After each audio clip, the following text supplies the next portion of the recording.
Pizza order ചെയ്തിട്ടുണ്ടായിരുന്നു. ആ delivery ചെയ്തിട്ടുണ്ടായിരുന്നു. പക്ഷെ അതിന്ന് ഒരു മുടി കിട്ടിയിട്ടുണ്ടായിരുന്നു. ഇത് ആരുണ്ടാക്കിയിട്ടുണ്ടായിരുന്നു? ഉച്ചക്ക് ഒരു 3 മണിയാ നേരത്ത്. പക്ഷെ ആൾക്ക് നല്ല ബുദ്ധിമുട്ടും വന്നിട്ടുണ്ട്. കഴിച്ചിട്ട്. ഒരു 3 മണിക്ക് ശേഷം നിങ്ങൾ എപ്പോഴുണ്ടായിരുന്നപ്പോ? പക്ഷെ ആള് എന്നിട്ട് കംപ്ലൈന്റ് കൊടുത്ത്. അപ്പോ ഇവിടെ പ്രൂഫ് എടുക്കാൻ വേണ്ടി വരാൻ പറഞ്ഞു. മാനേജറാ. ഇത് ആൾക്ക് കൊടുക്കാൻ പറ്റുമോ? Happy birthday. എക്സ്പെക്ട് ചെയ്തിരുന്നോ? ആരാ വന്ന്? കയറിയുള്ളൂ. ശരിക്കും നോക്ക്.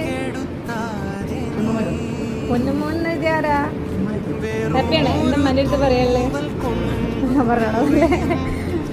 Happy birthday.